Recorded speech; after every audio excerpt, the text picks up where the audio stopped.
that's a long diatribe on why I really am concerned that this is all part of a very, very evil plan to go to CBDC world.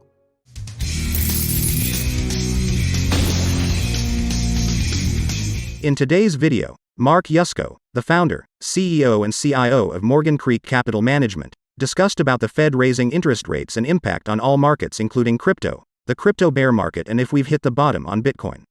Before listening to him, please ensure to smash the like button and subscribe to the channel. Is it the Fed? Is it some more larger, again, it's Sinister Saturday, some larger body that's controlling? The Fed has destroyed a whole bunch of people's lives. I mean, let's think about this for a second. Think about the shareholders of First Republic. Think about the shareholders of Signature Bank, of Silvergate Bank. Think about the people that work there. I was with a friend. I spoke at there's a crypto hedge fund that I really like called Permian. And I was out at their annual meeting and I was talking with this guy, a friend of mine who lives in Park City. And he said a bunch of his friends were, big shareholders of First Republic. He said, there's one guy who said, I got to move. I got to sell my house. I got to leave. I mean, and this whole, and what I mean by the Fed or whoever they are, this was, I unfortunately believe it was intentional, to funnel the money up into the system and foment fear in the banking system, which you got. I think 53% of people are now afraid to have their money in the bank. Some stat from the other day, some survey. But what does all this do? Well, if you keep interest rates at zero for a long time, like way longer than you needed to, and basically give money to the banks, right? Because what happened? What I mean by that? Well, you're lending from the Fed at zero, and then you're telling the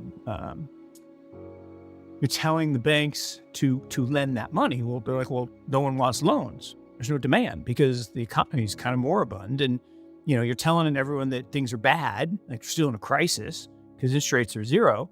So there's no confidence. So there's no lending activity. Oh, just buy our bonds. Just buy our treasury bonds. Okay. Free money. Literally free guy's shirt, free money. I borrow at zero. I invest at 3. Free money. Oh, I'll lever that up 10, 12 times. So all these banks, and these banks started to grow. These regional banks started to grow. These banks serving, businesses, or entrepreneurs. They started to grow. So then what happens? Well, start raising rates. Well, wait, who does that benefit? Well, it benefits banks in theory because the NIMs, the net interest margin, rises. Right? If I can pay my depositors nothing, because those are always sticky, they don't raise the deposit rates very quickly, and I can lend. But again, there's very little demand for loans. Well, except at the largest level, the big banks making loans. So they're now winning. Well, then, bam, what happens? You just destroyed the balance sheets of these banks that you said you were trying to help. You never said you would try to help, you just help them. And it just seems all too convenient. Kind of like in the global financial crisis. JP Morgan et al. Got this big bailout. Little Washington Mutual, which wasn't very little at the time, was one of the largest banks in the country. Yeah. Flushed. And then who bought it on Sunday night? Shocking. JP Morgan. So anyway, that's a long diatribe on why I really am concerned that this is all part of a very, very evil plan to go to CBDC world. In the old days, and this is even predating when I was when I was a kid and my parents, the bankers, to your point, were members of the community, right? If you were the banker, that would be like the doctor, and you were revered members of communities. And you actually knew, to your point, who was a good risk and who wasn't.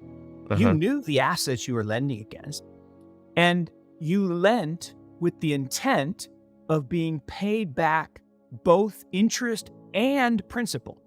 That was called hedged finance, right? That's the way it's supposed to work, okay? Then, starting maybe in the 70s, 80s, into the 90s, we went to speculative finance. The banker in town was replaced by some corporate guy at a home office, and you didn't really know, and the loans were made expectation of interest. They knew you couldn't pay the principal back because, but you could pay the interest, right? It's all good. Well, then in the late 90s into the bubble in 2000s, we moved to Ponzi finance, which is where we are today. Ponzi finance is where there's nobody with any decision-making authority or experience or knowledge in your community at the banking level. Okay, it's all New York, London, whatever. And to your point, those loans aren't being held at the bank level. They're being securitized and sliced and diced and repackaged and sold around the world. And the loans are made, they don't care if you pay principal or interest for that matter, right? We'll give you a bullet loan, we'll give you an interest, we just hope you flip the asset and pay us later. That's Ponzi finance. And that's where we are. And the Ponzi finance goes beyond just lending on homes or businesses.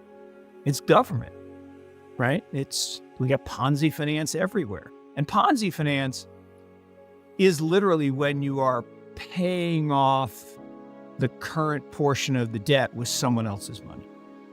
What they, right, these elitisters say now, the banksters, government finance is not like household. I know. We don't need to balance our budget. You little plebs, you need to balance your budget. You need to pay your credit cards on time. You need to pay your home loan on time. You can't not pay your bills. We cannot pay our bills, right? We can just, by fiat, by declaration, create more ones and zeros in a computer. Because it's not even like they have to buy the ink and the paper anymore and print the money, right?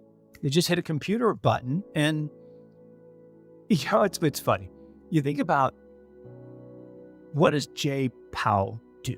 What does the chairman of the Fed do? Was he literally put on the apron and dump the ink into the printing press and go out there and print the money? No. Does he literally push a button on his computer and bang, make more money? No.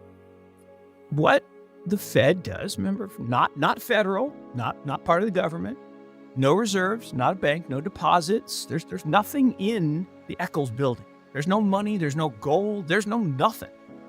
What do they actually do? They make decisions, policy decisions, bureaucratic policy decisions on recommended rates of interest.